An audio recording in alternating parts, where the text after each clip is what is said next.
empirical base that he's drawing from. Alexei is enrolled in the Faculty of Architecture, Building and Planning, sometimes erroneously called the Melbourne School of Design, but it is that faculty.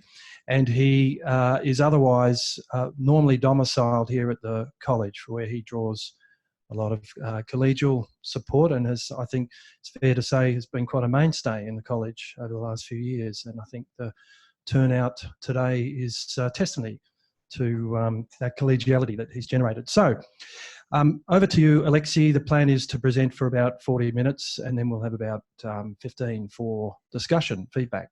Thank you. Fantastic. Thanks, Brendan. Thank you all for coming along. It's really nice to get a crowd like this. We've got a very busy week of talks at the college this week, so I know there's a few people who will be coming back again, but it's great to have you all here. So yeah, this is my completion presentation. And before I sort of begin, I just wanted to say a couple of things. First of all, we meet on the lands of the Wurundjeri people of the Kulin Nations, unceded lands, which I think is very important to note given the topic of this talk and the relations with the Pacific. And I'd like to acknowledge their elders past, present and emerging. I'd also really like to acknowledge in particular the people who definitely can't be here, are the communities of Port Vila and Honiara, who I've engaged with through this research. This is really their story. It's not mine. I'm just privileged enough to be able to tell it and to relate it to some of the interactions with the outside world in the forms of the development practice, and also the wider theory, which I think really, for me, this is really about the lessons that this gives us in cities like Melbourne, but all across the world, in terms of how to really deal with climate change and climate-related shocks and stresses in our own context, as well as to relate this into the particular sites that I'm looking at.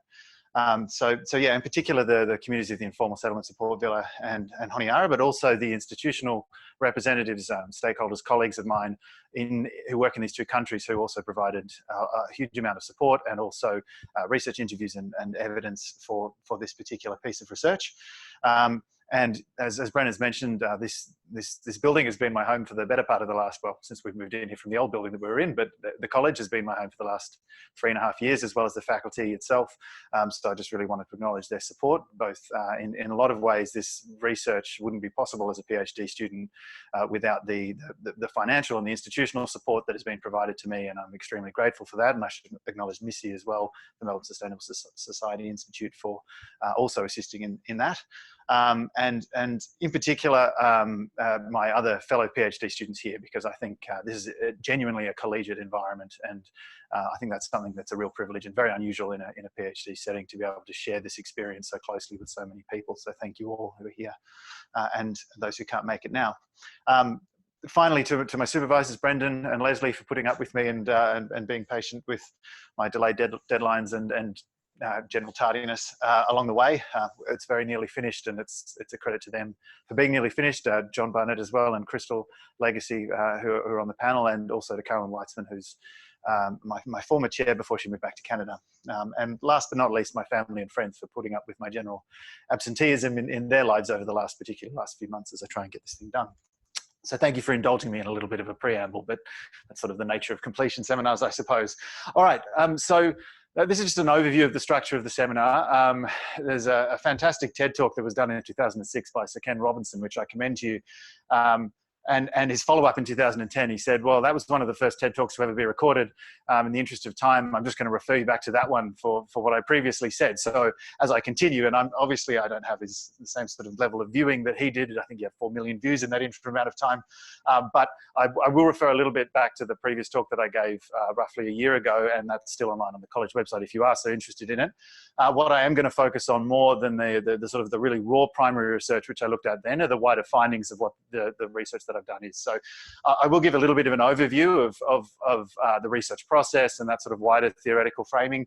But what I really want to dig into is the findings in terms of the interaction between these informal settlements and these wider climate resilient development processes, and then also look at some of the implications for that, particularly for Australia as the largest donor in the region, but also for resilience theory and how it's applied and thought of in practice.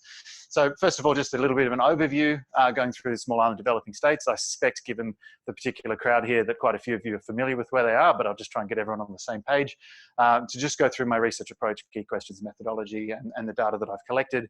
And then I'll bring that out into some of the sort of the findings and the implications, or the research impact, as universities like to describe them, of what this research is. So first of all, just as I used this slide last time, but I think it's a really powerful just image of one of my case study settlements at the mouth of the Matanika River in Honiara. As you can see, there are a lot of non-climate problems, but as you can probably imagine, given the height of this particular land and the village on the other side of the Matanika River mouth, there's a very complicated intersection in terms of environmental pressures, human pressures, and the slow onset impacts of climate change. So this is a collection of Pacific small island developing states. As I mentioned, I'm sure many of you are familiar with them, but I think it's important to sort of bring them out and highlight just how much space this actually covers. There's a lot of people just see the Pacific as an ocean space, but actually it's an extremely complicated and interconnected group of extremely diverse cultures and islands and people who use the oceans between them.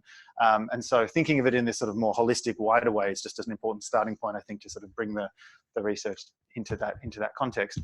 That said, in the way that these are framed internationally, small island developing states, by nature of their title, are very much looking at the unique characteristics of these smaller island areas in terms of international development as a process, and the issues in terms of whether it's engaging with trade flows and the expenses of moving into that more capitalist global system, or also some of the specific environmental stresses and pressures that these areas face, which are extremely acute, particularly in the context of climate change, but also wider in terms of natural disasters in the Pacific, especially being on the Pacific, the Pacific Rim in terms of volcanic pressures and geohazards that I'm obviously not going to go into today.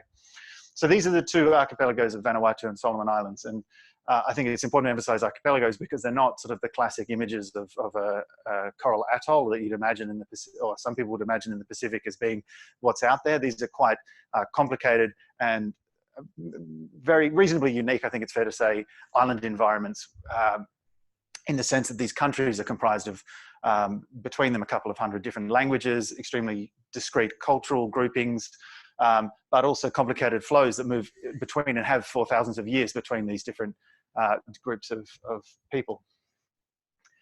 So within them, I'm looking at two particular case study cities. They're the capital cities of these two small island developing states. Honiara, which is on the northern edge of Guadalcanal Island in Guadalcanal province, and Port Vila, which is sort of on the southwestern portion of the island of Afate in Shefa province. So they're the primary cities within these two complex archipelagic sites. So one of the things, and I previously did a lot of work with the United Nations Human Settlements Program, UN Habitat, and one of the things that was coming across very clearly working in these two cities was that a lot of the efforts to build climate resilience in these urban systems were lacking effective mechanisms for engaging with these informal systems that are prevalent, not just here, but also more generally in terms of these sort of rapid growth cities in the global south and these rapidly developing areas. So really what the nexus of this research is sort of that dotted space in the middle of that slide there. And the aim of this research has been to understand how the forms of resilience that are occurring in these spaces, engaging with or interacting with these wider donor development ideas. So you can sort of see that in the axis of, sorry, this is a bit of a funny, there we go. So if you sort of imagine that there's this climate resilience as a concept that's coming from this global practice of development and these mechanisms of dealing with climate change, whether it's the wider UNFCCC frameworks to things like the Green Climate Fund, which sort of operationalize a lot of these wider thinkings about what climate change is and what resilience is.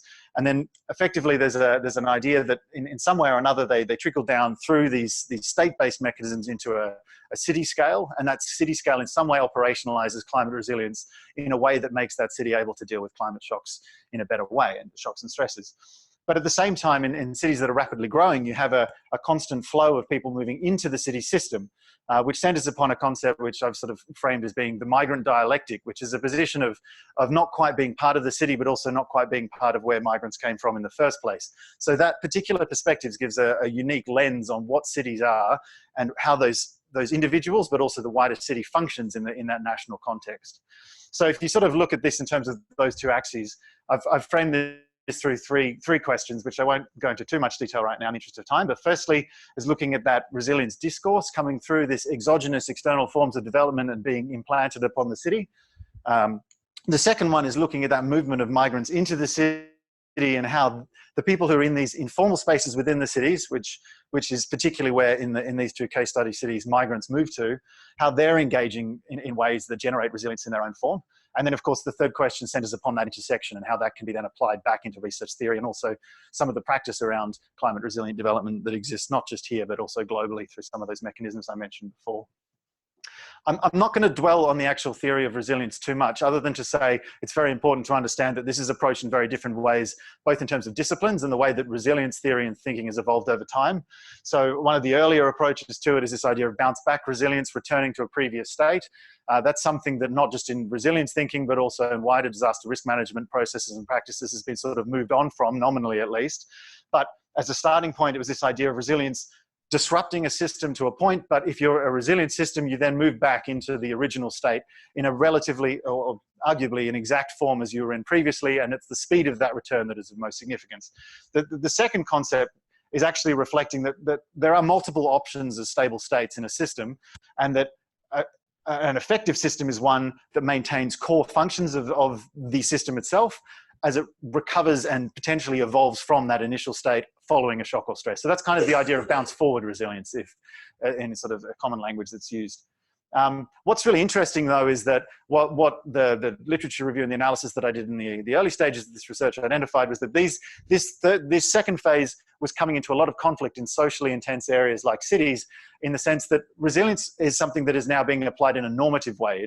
There's an ideal version of resilience that is being put forward, and how that ideal resilience is presented is actually as a choice between multiple possible stable states of a system, and therefore has a completely different lens on it to something where it's simply just maintaining its existing function in a useful way as present.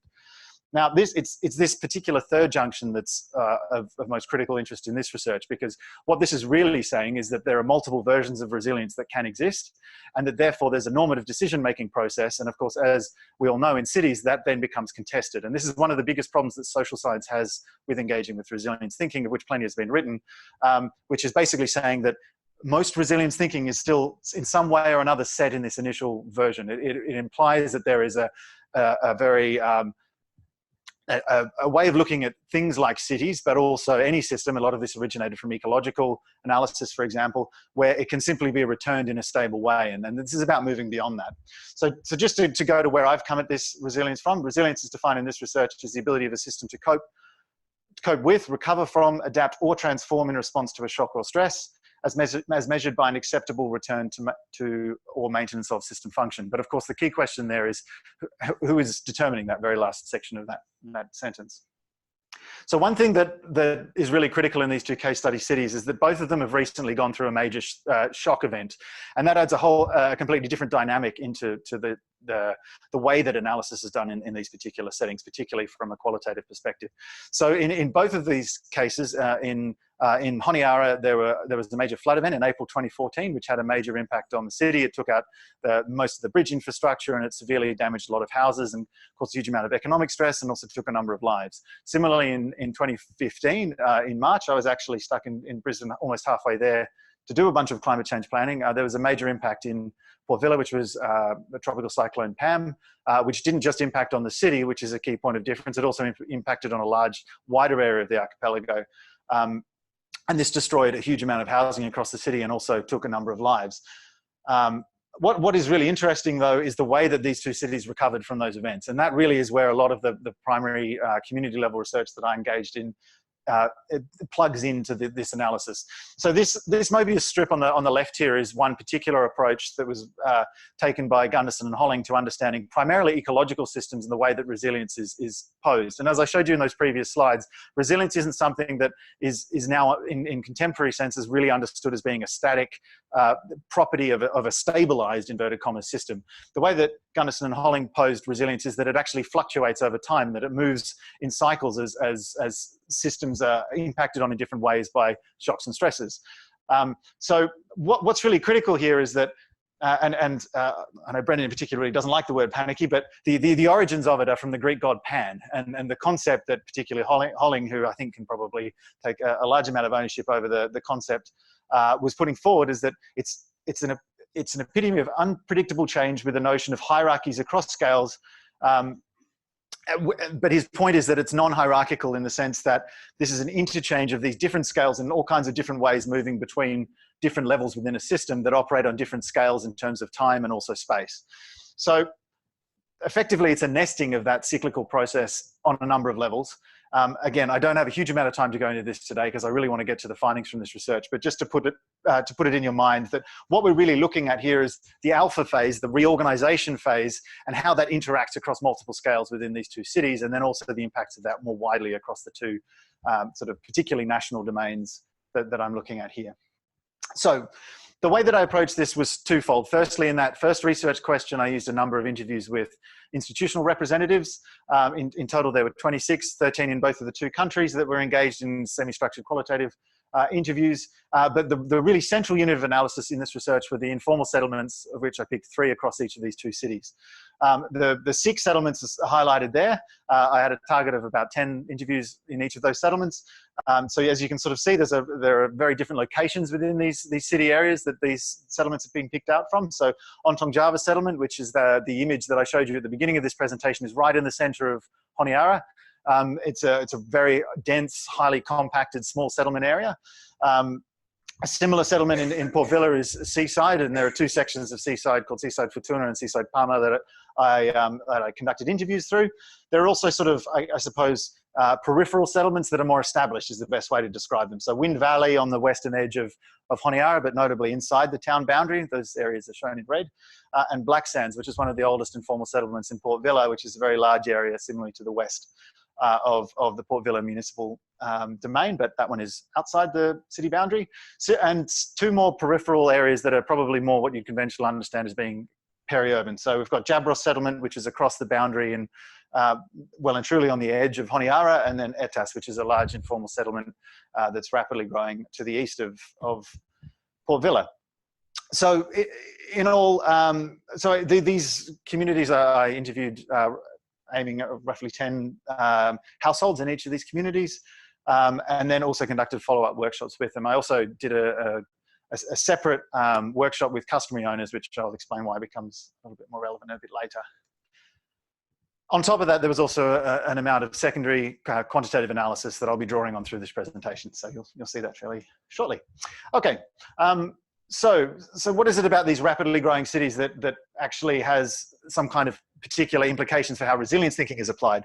Now, as I mentioned earlier, you can see over time, this is data from the United Nations that shows the growth trajectories up to this was up to 2015 in all the Pacific small island developing states. You can see the global average is sort of sitting right there in the middle, and as is fairly obvious, these particular countries have much lower than global average rates of urbanization. They are, however, rapidly urbanizing, and that's the critical thing, is that this is the periphery of global urbanization, but it is still experiencing this process in a particularly acute way presently. One of the things that I did pick up in this research, though, is that these particular figures are underestimating rates of urban growth drastically. So this is some sort of archival analysis, effectively, of census records in Vanuatu, and there are sort of separate divisions within that graph. But what they do is they align with these areas over here. So that shaded grey area is the sort of the greater metropolitan, if you will, area of Port Vila that identifies as being part of the urban system. And you can determine that in a number of ways, which I won't go into directly, but primarily they're made up of migrant households who are not from the surrounding island of Afate. So by definition, they're moving to the city. What's interesting, though, is that area with the red outline is the municipal zone, and that hasn't moved since independence. There's a really critical nexus there between customary landowner rights that exist beyond the municipal boundary and the municipal boundary, which is effectively alienated land in perpetuity. There's a sort of a whole other layer to that that's going on at present, which is recognition of customary ownership over that space, but I won't go into that right now. The key thing, though, is that central area is only 14%, and this is just in reference to Vanuatu, which in 2015, according to these records, has roughly a 21% level of urbanization. So Port Vila itself, as the primary city in Vanuatu, has roughly 14.6% in 2009. But what you can see is that if you add on top of that wider area, the second city of Luganville, and analyze the people who've moved into that city as migrants, you actually hit 34.6% as the urbanization rate. So it's just something to point out that the projected rate of urbanization by 2050 in terms of UN statistics, and this is certainly not unique to Vanuatu, I'm just using this as an example, is actually higher than it's meant to be in 2050. So this is the interesting perceptions of what urban is. Do we prioritize urbanization? And when we apply climate resilient development as a frame for engaging with small island states, and a few other things. But happy to talk about that a little bit later. All right. So climate change, resilience and development. And if you remember those sort of scales that I showed you in the conceptual framework for this research, you could probably argue this is one of the primary ones, which is that if climate resilience is going to be something that is engaged in the processes of international development, one of the first ways that you can measure that is how's it flowing through the financial processes, which are reasonably transparent in terms of how you can analyze them at a global scale. So on the right-hand side is some data that's extracted from the Lowy in Pacific Aid Map, which is a really useful tool that integrates not only official development assistance, but also additional flows. For example, China is a major donor and loaner into the region, but doesn't come through official development statistics. So it's just something to bear in mind. So one of the things that I did was I compiled this, and this is just only looking at regional foreign assistance. So this is just through the regional bodies. There's other stuff that I've used to look at the two countries, but what I just really wanted to emphasize is that resilience is clearly gaining a lot of prominence if you look at these longitudinal sort of records of where the finances are flowing. So resilience is shown there in red if you can't read that at the back. And multiple, which is the hash sort of gray and black section, is exclusively a combination of climate and resilience in that setting. What's really interesting though, if you think about that previous graph that I just showed you, it's almost none of that funding goes to urban. So this is almost exclusively going into the rural domain. Similarly, this is just a graph extracted from Vanuatu national government databases and compiling the projects that are engaged in urban climate or resilience related activities in Vanuatu at a national scale. So these are registered projects. You can see there's this increasing prominence of climate resilience, which is the red and black hashed, over recent years in terms of being a major share of projects that exist in that space. So this is really just to say that this is becoming a really dominant frame, particularly in Vanuatu, less so in the Solomon Islands, but it is really being engaged as a way of understanding development quite significantly. And if you can just, there's a very small percentage there that says that's about 15% of all regional foreign aid that's shown there on the on your right-hand side. So what's interesting as well, though, is that of the 32 projects that refer directly to resilience, 50% preface them with this aim of strengthening, increasing, or enhancing the existing system state, as opposed to deploying this in a transformative way. So you can already start to see there's a little bit of a gap between the way that this is framed in theory and how it's applied in practice and on the ground in these two cities. As I mentioned before, Australia is one of the major donors in the region, and it's also engaging this in an interesting way, as I'm sure most of you would be aware if you've read the news over the last few months, and specifically in relation to the Pacific Islands Forum. This was a slightly earlier piece of information when Malcolm Turnbull was attending an earlier forum. He established this idea that Australia would be committing $300 million as part of a $1 billion climate finance commitment that they made in Paris during the negotiations of the Paris Agreement. And most of that commitment is almost exclusively focused in the Pacific, which is one of Australia's largest regions in terms of Australia's perspective as an aid donor. I'll come back to that at the end. All right, so this is where it starts to get really messy. So I hope you've had your coffees. So urban governance. Now, the premise of this, a lot of this, is that if informality exists as an absence or at least some flexibility in the formal domain. What was very interesting going through the institutional interviews, what I've done is in both of the countries, I've mapped them in terms of the different organizations that are engaged at different scales. So you'll see here you've got, for instance, UN Habitat as the Human Settlements Program. And on the left-hand side, you've got state-based actors, and on the right-hand side, you've got civil actors. So you've got things like UN Habitat, these global programs, the World Bank. At a regional level, you've got some of the organizations that were in that previous graph on the right-hand side in the circles and the donut shapes. So you've got organizations like SPREP, which is a major environmental body, the regional body for environmental programs. You've also got consultants as another group that comes through quite clearly. So this particular one, sorry, is Vanuatu. That should have a label somewhere. There's a parallel one for Solomon Islands. But what's really interesting is that you get down to a national scale, and as you'd expect, there are a number of national line ministries that are engaged in the processes of climate resilient development, in this case in the city of Port Vila. But once you get down to an urban and a sub-community level, you start to see some real vacuums and absences in terms of institutional awareness and engagement in these initiatives. And this is something that comes across really clearly in a few other bits of data that I'll show you in a second. But while you might have the municipal and the provincial government operates outside of that municipal zone in that sort of peri-urban area, coming forward as active bodies within that region, or recognized bodies. Most of the research data was showing that they're relatively ineffective. So they were really referencing them as these organizations should be very active here, but they're not. But when you get down to the community level, there's almost a complete absence. So there were one or two references, and sorry, these are weighted the darker the colors, the more the number of references that occurred. So as you can see, that the dominant ones were things like the Disaster Management Office, the Ministries of Climate Change, which was similar in the other organisation. You've also got a number of external actors that are very prominent, such as Oxfam, World Vision, and other international NGOs, and then the bilateral agencies, for example, DFAT from Australia that I mentioned before, that are acting externally into this system.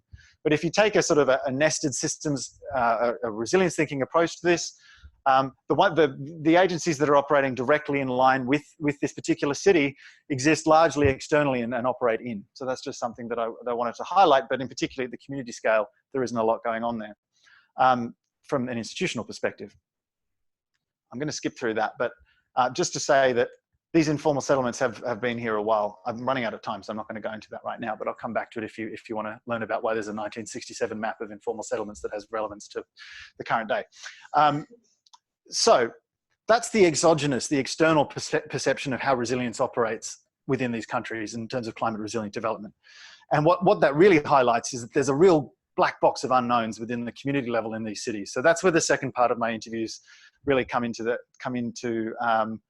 their own in these settings, because what they do is, and what they have done is demonstrate what different types of resilience are active in the communities. This is where I'm going to do the Sir Ken Robinson and say, refer back to my earlier talk, because I did go through that in a lot of detail there, but I'm just bringing out a couple of pictures to just give you some examples of that really quickly. So for instance, here you've got a number of houses built on a single allotment that are actually an extended family network operating within one particular piece of land, which is a very different way from the way that an allotment is conceptualized in a formal domain.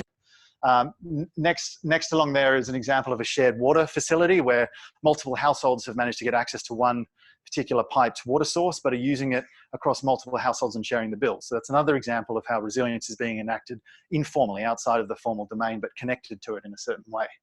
In the bottom left is an example of a church hall that was built by the community, and it was funded by a donor, but only partially, and it was then completed through community labour and fundraising.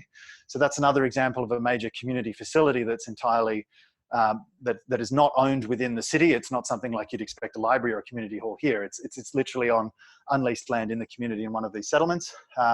Then you've got other major issues such as water access. So here you can see there's water collection going on in one of the settlements that doesn't have any water access. So they're all sort of the current day realities of the situation. But where does climate change come into this? Well, what's really interesting is that on the right-hand side are some slightly different examples. So in the top left is a major seawall piece of infrastructure that was built without legal tenure by a private businessman adjacent to the settlement that I showed you at the very beginning of this talk. They were very grateful for it, at least at first, because they saw it as protecting them from the risk associated with cyclones and storm surges and sea level rise. But he was also making a profit off it. He was using it as very sort of perversely, I suppose, as a logging export industry. They're on the river mouth, and so upstream logging has a major impact on the amount of water that flows into the settlement. But again, I don't have time to go into that today. On the bottom left of those four slides is an example of crops being stripped back to protect them from the strong winds from a cyclone, which is a technique that's traditionally used in rural settings and is a traditional form of knowledge that has been brought into the city for city bush gardens. So that's just one example. I just happened to be there in the middle of the winter, and now there's cyclones that are occurring in June, July. So that was sort of a live enactment of how resilience from a rural setting can be brought into the city. Again, there wasn't any support from institutions or Ministry of Agriculture, for example, to do that. That was just knowledge that was brought in from elsewhere. I won't go into the last two in the interest of time. So how do they intersect? Well, there's a framework by Helmke-Levitsky that I've used to sort of deploy this. And there are two axes. One of them is the way that the formal institutional environment is enacted. So is it effective or ineffective in operating in whatever this particular domain is? So in the case of the city, well, I'll show you in a second. And then the horizontal axis is the values of the informal system and the formal system convergent or divergent. So you can sort of imagine that to be a competing informal system, you could be something like some sort of classic examples of drug cartels that operate in favelas or something like that, where your values are in direct and very clear conflict with the state-based domain. A complementary system, however, would be something, well, I'll show you. So this is what that looks like if you sort of deploy that framework onto all of the different pieces of evidence of climate resilience at a community level based across those 57 interviews that I conducted. In red, you can see particular properties that in some way compete with the values of the state. They're not necessarily negative structures, but they do compete with the values of the state in some form. And I'm going to pick that out a little bit in a second. On the top half, you can see they have functions that are convergent in terms of they are aligned with the state. And these are sort of the things that are more conventionally engaged in, particularly by civil society and NGOs, as being supported beyond the state, that can be sort of brought into this complementary domain. So community work, for instance, I mentioned before fundraising to complete a community hall. Leadership structures that are derived from the community itself. Shared infrastructure, it doesn't necessarily conflict with the state itself. So for example, that standpipe that I showed you before doesn't directly conflict with the state. It's not the conventional use of it, and it's not the formally regulated use of it, but it works. Where this gets really complicated though, and this is the value, I suppose, of this typology, is that when you start to look at other aspects of it that are in indirect conflict. So corruption, for example, is a really clear-cut example where this is clearly in conflict with the state, but is also really problematic from a resilience perspective.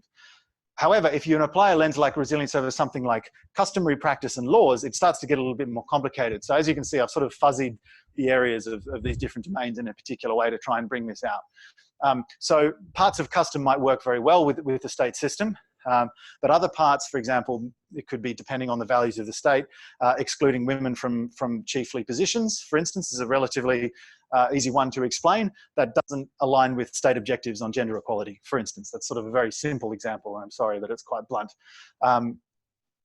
Other aspects like island culture don't necessarily reflect ineffective institutions, but they do diverge from the values of a shared urban identity, which is something that's really important in the Pacific, because in these two particular cities, as remnants of colonialism and alienated land areas, but also the peri-urban areas, which are customarily owned by the local groups of customary owners as opposed to the people who are migrating in, you can see there's a divergence in what is trying to be done in terms of establishing a cohesive urban community.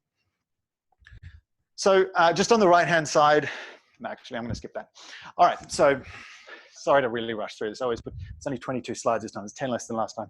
Okay, so this is where it starts to get complicated. This is just, sorry, I really did skip through that, didn't I?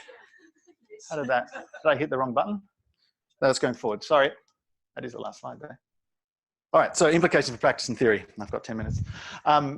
All right, so one of the things that I did was actually try and map out the areas of each city that had different types of tenure arrangements. And one of the key findings, I would argue, of what I was doing was saying there are different types of informality, and this has really critical implications for how climate resilient development is enacted and done effectively in these settlement areas. So these are my three settlements: Black Sands, Seaside, and Etas, located across the city. The grey areas reflect being within that municipal zone, which, as I mentioned, is isolated from customary land tenure rights. So operates very much in a state domain, with a little asterisk there that if you want to ask me questions, I can tell you about later. The red areas are within customary land rights. So they have a very different operational structure for who holds the perpetual title to those areas of land. The three settlements that I looked at, while all nominally informal, if you take UN Habitat definition, which I've skipped over, but again, I can give you. Black Sands, as you can see by that dark red area, is predominantly still on exclusively customary land. So there is no leasehold over any of those allotments. Customary landowners can provide leases outside of the legal lease system, which makes it's very complicated to try and establish what types of interventions can be done effectively there by climate resilient development actors. For instance, if you wanted to establish a permanent building, that wouldn't usually be allowed by customary owners if there isn't a legal lease over a particular area of land. So if you're going to try and establish an evacuation centre in a highly vulnerable floodplain area, it's very complicated in somewhere like Black Sands. In Seaside, however, even though these are highly overcrowded areas that would sort of meet the typical classification of a slum in an international sense, these areas actually have legal tenure over the land. There are leaseholders who hold the title as a communal lease that operates in those particular settings. What that means is that you have people like the ADB and DFAT going in there and actively deploying particular community-based interventions, which is a quite novel idea as to how you do climate resilient development in these settings. On the far right-hand side, Etas is much more complicated. It's largely customary, but there are a lot of political actors coming in and engaging in forms of patronage within those customary domains. And some areas have a lease, some areas don't. And some leases have been given on documents. Some have been promised by politicians who've gotten elected and then haven't followed through on giving them the land. So there's some really complicated dynamics there. All I really wanted to do with this is to show you that these different types of informality need to be differentiated and unpicked to really effectively deploy some of these different forms of international development in these spaces, or they can go really wrong. In the case of Etas, there was a major piece of pipeline infrastructure that was put through that settlement area that was literally ripped up by some of the people within those settlements because they objected to the way that it had been deployed and who was allowed access to it. And then there were complications with who was paying for those pipes. The other thing that's been done in ETAS is that there's an initiative to put water tanks within that space, but only certain community zones, which you won't find in any cadastral layer, only certain community zones are allowed to access them because that's where those particular tanks are located. So this is where it starts to get really critical as to whether or not you engage with the community structures in these spaces. So one of the interesting things when I looked at the Solomon Islands data was that actually in Solomon Islands, Honiara and the surrounding province, Guadalcanal, have some of the highest levels of funding for climate resilient development projects. You have to go line by line to figure out why, and it's basically there's one massive project that's a total value of $230 million. In the government registries, it's less, it's 120 million, but it's 230 all up. And that accounts for the bulk of those two shares of funding. This project, the Tina Hydropower project, has been going for, I think it's almost 10 years now, but they're yet to move any ground. So if you take that out of these figures, that's a lot lower. But what I think is really interesting is that this has been framed, it's got funding through the Green Climate Fund, it's one of the biggest projects in the region. This has been framed in terms of its ability to increase resilience through improvements to infrastructure and the built environment, to, keyword here, allow equitable access to basic services, including electricity, which will alleviate poverty, develop the economy, and so on and so forth. Right? So obviously this is primarily within the mitigation side of what the Green Climate Fund does, but it also is very, very much claiming to be increasing climate resilience from the, inverted commas, adaptation side. What's really interesting though is if you look at electrification rates, and this is just for lighting, I should emphasize. So there's a bundle of firewood on the right-hand side of that endogenous source of resilience. Before most of the cooking in a lot of these settlement areas is done not using electricity or gas. It's done primarily using firewood. So this is access to electricity just for lighting, and the dark red areas are less than 10%, which you'd expect in the rural areas. But if you look within this bounded greater Honiara zone, which is that sort of white line there, you can see that actually penetrates a long way into the city. If you dig down around the three settlement areas that I'm looking at, so this is Wind Valley community here on the left, that's Ontong Java settlement at the river mouth, which also has legal title, I should emphasize as well. And this is Jabros community across the boundary in the peri-urban area. You can see that electrification rates in a lot of those areas are actually equivalent to the rates that exist in the rural domain. The problem for this project is that the delays largely related to customary land access to the site itself, which is sort of down there. But what I really want to emphasize is that by not considering the wider implications of a major piece of infrastructure that on a per capita basis is effectively larger than the annual income of the citizens of the entire country, there's maybe a better way to increase resilience than is being claimed by doing a major piece of infrastructure like that, that better reflects the real on-ground situations of the people who are the beneficiaries who are in this city. Roughly, it's somewhere between 40 and 50% of the people who live in that greater Honiara area live under informal tenure. So to claim that there are 100,000 people, roughly the population of that area, who benefit from this major piece of infrastructure investment, I'd argue is a little bit contentious and maybe isn't quite looking at it the right way. I'm not going to go into that because it's really messy. This is one way of looking at panicky as a way to frame these systems and thinking about interventions and how they intermingle that I think is really interesting. And I really didn't expect this in my research, so that's probably why I'm putting it in here, because I'll probably be told to pull it out of my thesis. But it's school fees. What was fascinating was that across almost all of the households that I went to, when I really dug into why you're in the city, the first answer was always to get money. Why do you need money? Was almost in a huge percentage of these settlement areas, and in terms of the people who had migrated to the city, which wasn't everyone, that's a whole other story that I won't go into, more than 2/3, probably closer to 80% of the people who migrated into these areas had moved there so that they could earn money for school fees for their children or their extended families. This is a really fascinating way to look at urbanisation, because the cities themselves are really suffering from this rapid urban growth in terms of land management. Informal settlements obviously are a product of this and are showing an increased level of vulnerability because of the cities not being able to manage this rapid urban growth. So I quite genuinely had not expected school fees to come out as the, sort of, don't want to sound like Bernie Sanders, but, free education would genuinely take a huge amount of pressure off these systems. So this is just a way to sort of think about this as a not climate example, but as a key factor in understanding climate vulnerability across these different scales in terms of where this all sort of fits in those nested panarchical scales. So if you look at sort of a formal education model as something that's only recently been brought into the countries such as Vanuatu and Solomon Islands, as something that is expected as a global development norm, that obviously triggers a bit of a crisis in the way that education is conceptualized at a national level and requires reorganization, that alpha phase that we're sort of trying to focus on in this research. That leads to the establishment of national education policy, which of course, to develop formalized schools requires financial support and funding. which then effectively creates a crisis in the rural settings within the community, because all of a sudden traditional livelihoods, which is what operates for the majority of households in these rural areas, because there isn't a major source of income, creates effectively a crisis of the traditional livelihood system. So what does a household do? Well, it in its own turn reorganizes. This system collapses, which is that little X sort of system, X function of the Mobius strip, which makes it not a Mobius strip.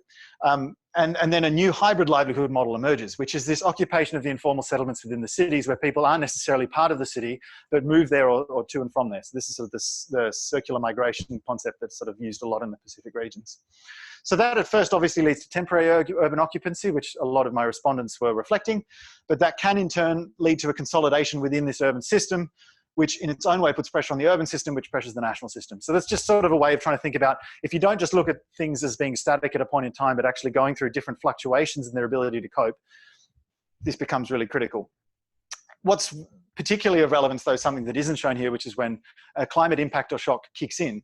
So you have some examples where there was a household who lost his house and was staying with extended family within one of these settlement areas, but was effectively having to just stay in that city so he could remain paying for school fees. He wasn't able to return back to his home island. He said, well, look, I think I'd go back to town if I didn't have to pay for school. The school was free, but I have to stay here, so I don't have any choice. And I'm maintaining this vulnerable position within the city because of this.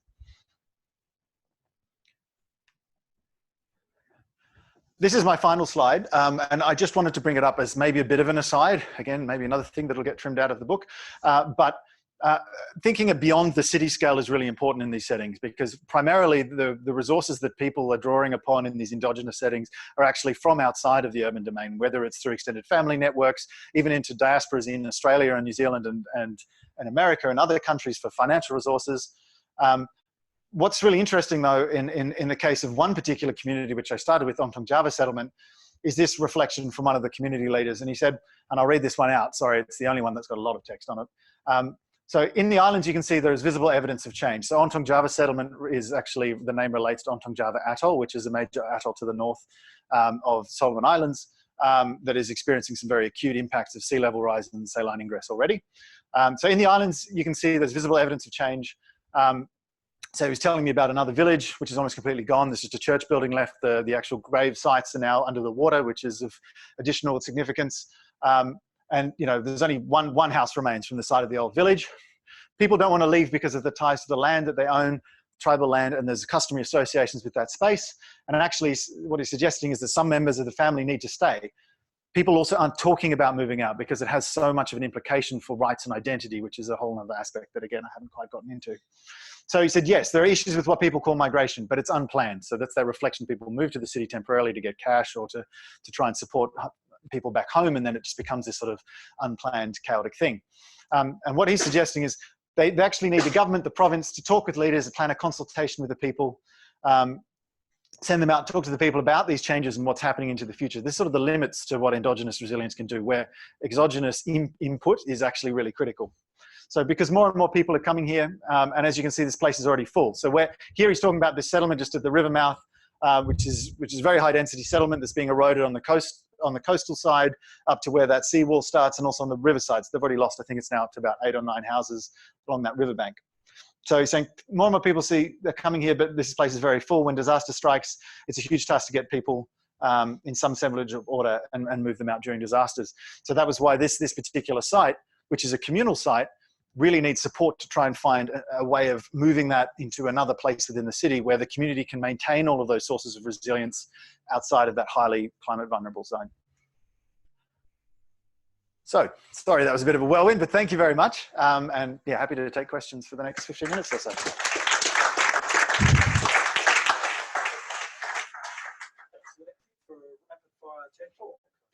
I'd like to offer you the opportunity to lie down before we have questions. There isn't time, so we've time for about 10 to 15 minutes for questions. Do you want to just moderate them yourself? Yeah, absolutely. Yep. Thanks. Yeah, and if you could just say who you are before answering the question, that would be great. Thanks. Just one, Anita Tallow from the Climate College. Just one question, Alexei. How many PhDs did you do? I think John told me at the beginning it was 3. Thanks, Nate. That's a good point. Sorry, you had a question. Oh, yes, I hope this is my question, but given the Sorry, if I could just get you to talk into the microphone. So I hope this isn't too naive, but given the complexity of the informal institutions you're talking about, does the concept, and after a climate shock, does the concept of build back better have any meaning at all? Yeah, look, it definitely does. And actually you can see, sorry, that's the wrong way. You can see here, a lot of these houses actually have chosen, after the floods, have chosen to rebuild back on stilts. That wasn't when I first went to that settlement. The houses weren't predominantly on stilts, but people have built them up over time as they've realized that. So the build back better happens naturally in a lot of senses. People don't just immediately go back to those previous forms. Does that happen as much in the formal institutional sense? I'd probably argue no. And one of the biggest problems in that is, which I haven't gone into here, and that's where that panicky cycle comes into its own, is that the external forces that come in during a humanitarian response effort don't have the connections into those communities to operate properly. So areas like Black Sands were having food shortages, and then there were huge amounts of food. This is after Cyclone Pam. There were huge amounts of food that are still just sitting in shipping containers that never got dispersed. So that's sort of the example of where even just getting basic build back or disaster response in these informal settlements without having an understanding of how these, whether it's community-based structures or quasi-customary, chiefly based structures operate, without being able to plug into them, it just completely disconnects from the realities on the ground. Yeah, so no, unfortunately, is generally speaking. I mean, there are some great efforts to then do that, but I'd say if you can plug into the communities themselves before a disaster event hits, and not just transplant people who come in, and then in this particular instance, a huge chunk of that then left and went to Nepal to cope with the earthquake there. And this is sort of the limits of those global support systems, is that if there are multiple disasters, then how do you cope with both simultaneously? Anyway, that's a whole other thing. Yeah. Hi, Alexei. Jared from Estate Planning and Development within the university. Thanks for the talk. Well done on all the research. I had particular interest in the normative aspect or normative approach to resilience, and I was wondering whether you had any examples or thoughts on how that applied here. One particular contestation I'm interested in is the difference between, I suppose, a technological resilience versus social resilience. That's simplistic, but I've been to talks by the CRC for water sensitive cities where they've remarked on seeing that through Southeast Asia, where there's a lot more social resilience approaches used to, say, recover from a flood, whereas, say, in developed nations we perhaps get a bit complacent because we rely on infrastructure to just, the infrastructure will keep us going, and we don't have to think about the flood or the bushfire or whatever, and become a bit complacent almost. That's great. I feel like that's like a plant, because that was exactly what I wanted someone to ask me about so I could talk about this. So I mean, yeah, obviously this is focused on the two case studies here at the moment, and some of those wider, maybe theoretical implications of what this really says is that if you can support some of these endogenous structures better, rather than forcefully imposing something that has a different normative frame necessarily, you can actually get a lot more benefits a lot more easily within these settings. So, here, for instance, you have communities that are responding by building back better, in some instances community infrastructure as a response to this, that either are effectively supported through an international program that is starting from their value systems and what is sort of framed in the literature as negotiating resilience with the different value sets that exist in it. Or you have other examples, such as there's one church leader in Black Sands where he isn't able to garner that support, but has a huge amount of support within his community, and actually had money donated to him to rebuild this church structure as an evacuation centre that was safe from cyclones, but because of the customary landowners is unable to do so. So it's still just a timber frame with a tarpaulin over it, where you actually need an intervention to support some of those more community-based ideas, or those people probably need to be relocated out. So how you'd apply that in Australia, I think, is really interesting, because here, some of the key strengths I showed you in that earlier slide were things like gardens and bush gardens, and having supplementary redundancies in food sources, things like that, and traditional knowledges and methods of doing those things, and also extremely cohesive and functional community structures where things like the one talk system support one another in terms of minimizing sort of financial bottoming out and really a complete loss of household level of resilience, so that if you're impacted by a climate shock, you're not able to cope.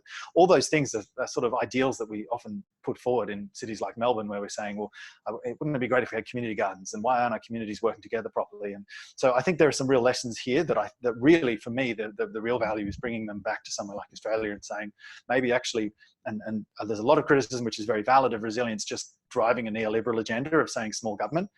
What I think that actually is saying is that using formal mechanisms to support what is existing at a community level better and actually more extensively is really where you can get a mutual benefit to deal with things like climate shocks. Yeah. Hi, I'm Clinton. I actually work for the City of Melbourne, but I wear a number of hats. I actually wrote my master's thesis about the 100 Resilient Cities program, and one of the things that struck me across the network of cities across the world was the actual understanding of the term resilience itself. So how was it conceptualized or understood in different communities? I feel like that was another plan because that's the other thing I really wanted to cover. So at the start of my research, one of the reasons that this really got my attention was that there was a rap song called Resilience by a guy called Tuja in Vanuatu. I guess it's a rap song, sort of half rap, half reggae. It's a great music video. I've got some Google conversation article on. You can find it. I've somehow got them to embed it in there. But what really interested me was that, it was this use of the word, literally the word resilience in this video to describe the way that the communities cope with Cyclone Pam. And a lot of these narratives come out of that particular song. What I think is really interesting, though, is that it's not something that translates into either Pidgin in Solomon Islands or into in Bislama in Vanuatu in any sense, let alone the actual the native spoken languages of the islands themselves. And so in institutional settings, it's used very heavily. And there's a strong awareness that is used as a frame that enables access to international funding. If you look at the difference between its use in Vanuatu and Solomon Islands, both in terms of finance access to projects that are using the word resilience, either in the project summaries or the titles, and also the institutional awareness of the concept of it in terms of going a little bit deeper, or even just saying, yeah, no, it's something we use or we don't use. There's a huge divergence between the two countries. And that's really interesting because what that sort of says to me is that it's clearly having a discursive effect, but also there's a responsiveness from the structures within these countries to gain access through the use of this term. It does have benefits in terms of bridging disaster risk reduction and linking across to climate change and bringing communities together. But it's the fuzziness that actually seems to appeal the most. And then also the way that fuzziness can enable these realities that are often, for example, you saw the plastics in that first slide, that's not climate change, that's a pollution problem. But the way that is able to be bridged under this wider umbrella of resilience is more reflective of what it is actually useful on the ground. So it allows a sort of a blurring at that level as well. But yeah, I originally had intended to use the word resilience in my community interviews, and I realized very quickly that would just be completely pointless and no one would understand what I was talking about. So I steered well clear of it. Institutionally, it's a bit different though, I think.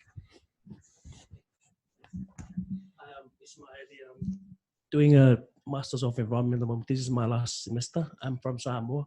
I'm really familiar with the settings. And one thing that I realized when I worked back in the island is the project implementations. And in relation to your presentation, do you think the interaction between the exogenous and endogenous layers in your study need to improve? What I mean is the prevailing resilience term nowadays, they have different conceptualizations in developing countries, especially in the Pacific Island. They frame it as development always. And I think in that lens, they tend to overlook the slow onset of climate change and adaptations as a must to address, while they are more focused on resilience as a form of development. And in your presentation regarding the project, the electricity project, that is a really simple indications of, prioritizations of the government rather than the community. And I think from project perspective, GCF as one of the major projects nowadays in the region, there has to be a way to improve this interaction between the institutional framework in the country and the external assistance. Do you think that will be a problem? Need to improve that interaction for the project implementation to be really reach the community level rather than prioritizing government, focus? Yeah, so there's two really good questions there. I think I'll tackle the first one first, which was how resilience is framed as something that doesn't take into account these sort of slow onset impacts. And also there's other aspects to this, which is step changes that aren't immediately obvious in trends. So obviously most of the community perspectives relate to observed changes as opposed to things that maybe aren't able to be anticipated. In the case of Solomon Islands, the last time a major tropical cyclone hit, the population of the city was roughly a quarter of what it is presently. So the awareness of how to deal with that in an urban system is almost non-existent. You can see it, I haven't gone into it, but comparing the two different levels of discussion at the community level about cyclones, for example, which I know there's a complicated relationship with climate change, which I won't go into in terms of cyclone projections, but just as one example of an impact, even a present day impact that lacks an urban level of awareness in one city. So I think there's really an important role there for exogenous actors to do engagement around that sort of space. Another example that is directly linked to climate change are the possible sort of tipping points for coral reef systems in some of the peri-urban areas, which almost never comes up in terms of the community interviews as a potential risk, because it's not something, there are problems, but they're often related to crown of thorns or pollution or effluent runoff, that sort of thing. The bigger questions are, okay, well, if ocean acidification reaches this particular threshold and ocean temperatures are at this level and all these coral systems collapse, what are the implications of that for areas that, for example, Ontong Java settlement, their biggest cash income's actually from outside the city. When I went there for the workshop, there was almost no one there because they're all harvesting beche de mer in back in the home atoll to export to Southeast Asian countries that pay a huge amount of money for the sea cucumber. Sorry, I should have explained that. So what are the implications of that for Ontong Java settlement? If the systems that support beche de mer suddenly collapse, is that whole atoll community going to move to the city or to Malay, to the sort of in-between island? Some really big questions there. And that's where I think this quote's trying to get at, is sort of saying, we need the government to come in and talk to us about what these changes are that we're not either not seeing or we're just not able to plan for or deal with at a community level. The second part, though, I think is really important, which is how do you get to that community level through these international funding mechanisms? And that's really vexed. You saw some of the biggest problems in that's going the wrong way. Keep on doing that.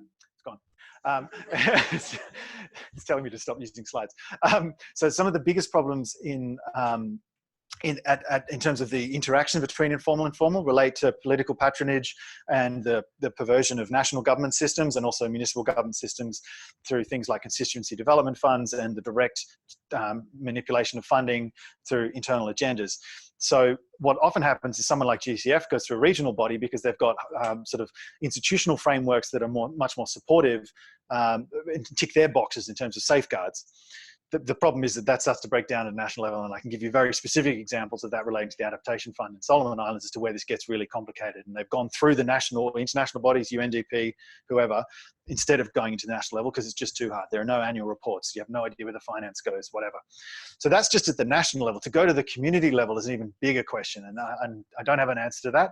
But at least knowing that there are things like savings trusts that are run by women in the communities, that there are community constitutions registered under the Charitable Act, that are actual legal frameworks for some of these communities like Ontong Java settlement operating, going to that level and actually even just thinking about that is a really good starting point, because I think that's where those answers will start to emerge. But thank you, two really good questions. Okay, we'll pull up there. Sorry, we're on time. Just about to go over, and we need to have a meeting with Alexei and panel and stuff now. Thank you, Alexei, on the evidence presented, producing a really fine PhD study and co-producing a human being during that time as well. So well done on both accounts. So would you join me in congratulating Alexei on his presentation today?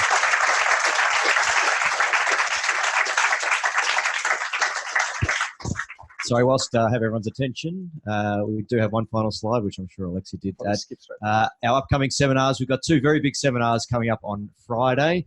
First time we've had two seminars in one day. At 11 o'clock, we have Tom Heller from Stanford and Matt Huxman from the Climate Policy Initiative talking about sustainable finance. And then at 1 o'clock, we have Christina Haverkamp, who's the Managing Director of the German Energy Agency, giving an update on the German energy transition. So two very interesting seminars coming up on Friday. You'll have to register separately for each of those. And then next Wednesday, looking at the impact of climate change on armed conflict with Dr. Tobias Eid. Again, another very interesting and somewhat related to what we've been talking about today. So keep an eye out on our website and our Twitter feed for the upcoming seminars. Thank you very much.